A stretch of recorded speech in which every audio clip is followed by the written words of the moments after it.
जय श्री राम। रामायण एक महागाथा, एक महाकाव्य। हम सब ने देखा, करोड़ों भाइयों बहनों ने एक साथ मिलकर देखा, एक इतिहास रच दिया इसकी प्रसिद्धि का, इसकी पॉपुलैरिटी का।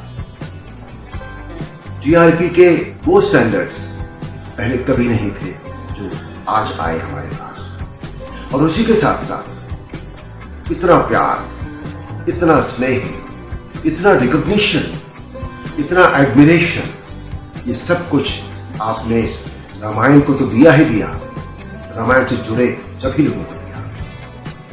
रोज कमेंट्स आते हैं, मैं सब पढ़ता हूं, क्योंकि ऐसी ऐसी बातें उसमें लिखी हैं उन कमेंट्स में, ऐसे ऐसे भावनाएं हैं, ऐसे ऐसे भाव हैं कि जिनको पढ़ने के बाद ना कई बार आप यकीन नहीं करेंगे, गूज पिंपल्स आ जाते हैं शरीर में, कि इतना प्यार भी किसी को मिल सकता है जितना प्यार आप सबने मुझे दिया है। इतने सालों बाद भी जब रामायण पहली बार टेलीकास्ट हुई थी तब तो ये हुआ ही था, लेकिन मुझे लगता है इस बार उससे भी ज्यादा प्यार आप सबने मुझे दिया है। मैं उसके लिए अगर ये कहूं कि मैं आपका शुक्रिया अदा करना चाहता हूं तो वो बहुत छोटी सी बात है। शुक्रिया शब्द में वो सब नहीं समा सकता जो आपने मुझे दिया है।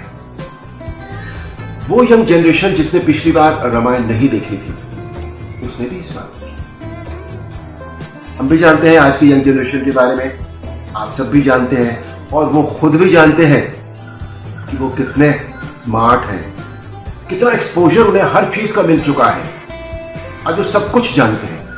हम जब उस एज में होते थे तब हमें कुछ नहीं पता होता था 90s में। आज की यंग जनरेशन को सब कुछ पता है कि उनका अच्छा क्या है, बुरा क्या है, और रामायण देखकर ये बात उनके दिमाग में बहुत क्लैरिटी से आई होगी। कितने ही फैमिलीज ने मुझे लिखा कि उनमें सीनियर्स और यंग जनरेशन के बीच में बैठकर डिस्कशंस हुए, इंटरेक्शंस हुए, जो बातें कुछ यंगर जनरेशन को नहीं समझ में आई थी वो उन्होंने अपने बड़ों से पूछी, और वो इस बात के कायल हुए कि यस, मॉरल्स क्या होते हैं, टीचिंग्स क्या होती है, और ये दूसरी अच्छी बातें क्या, जैसे हमारी संस्कृति क्या होती है, अध्यात्म क्या होता है, हमारा कर्तव्य क्या होता है, ये सारी चीजें रामायण हमें देती है। और इसके साथ साथ एक बात और मुझे बहुत ही अच्छी लगी, बहुत मजा आया है। रामायण से जिन्होंने पहली बार देखी थी, जो पहले भी जुड़े थे, उन्होंने कितने पुराने फोटोग्राफ्स सोशल मीडिया पर लगाए, मुझे भेजे, कितने पुराने वाकये हम सबको याद आए, हम सब ने आपस में डिस्कस किए। उससे पता लगता है कि रामायण से कितना ज्यादा हम सब, पूरा देश जुड़ा हुआ है, या जहां जहां भी हमारे हिंदुस्तानी भाई हैं वो सब किस तरह से जुड़े हुए। रामायण सिर्फ हम हिंदुस्तानियों को ही नहीं, पूरे विश्व के लिए है, पूरे विश्व को ही सब कुछ देता है। खाली हमें थोड़ा सा रिसेप्टिव होना चाहिए कि जो रामायण हमें दे रहा है वो हम ले लें, अपने जीवन में उतारें। उत्तर रामायण, जैसा कि नाम सजेस्ट करता है कि रामायण के बाद की जो ये भाग है, उत्तर रामायण के विषय में लोग उतने परिचित नहीं है, भाई बहन उतने परिचित नहीं है जितने रामायण के विषय में।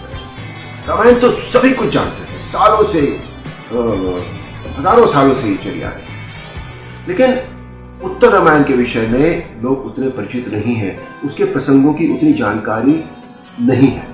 तो इसलिए उत्तर रामायण को बहुत ध्यान से देखिएगा, उसके प्रसंगों को। उसमें भी रामायण की तरह ही बहुत कुछ मिलेगा, बल्कि और भी ये भी हो सकता है कि आपको कुछ नया भी मिले, तो इसलिए उसे भी ध्यान से देखिएगा। वहां से भी जो ले सके आप ले लीजिएगा। आप सबको बहुत बहुत शुभकामनाएं उत्तर रामायण के लिए भी। और आइए अब चलते हैं उत्तर रामायण की तरफ। राम राज बैठे त्रैलोका, हर्षित भये गए सब शोका। अयोध्या में भगवान श्री राम का राज्याभिषेक होने के साथ ही तीनों लोकों में धर्म की स्थापना हो गई। सब हर्षित हो गए, सबके शोक समाप्त हो गए। शिव जी, ब्रह्मा जी, इंद्र आदि देवता, चारों वेद, यक्ष, गंधर्व, अयोध्यावासी, चराचर के समस्त प्राणी राम की जय जयकार कर रहे हैं और अपने अपने अनुसार श्री राम की स्तुति गा रहे हैं। ऐसा लग रहा है कि सारा संसार ही राम का दरबार हो गया है, राममय हो गया है। राज्याभिषेक के बाद श्री रामचंद्र को संबोधित करते हुए सूर्यवंश के कुलगुरु महर्षि वशिष्ठ कहते हैं, राजा बनना उतना ही कठिन कार्य है जितना सेवक धर्म निभाना, क्योंकि राजा वास्तव में प्रजा का सेवक ही होता है।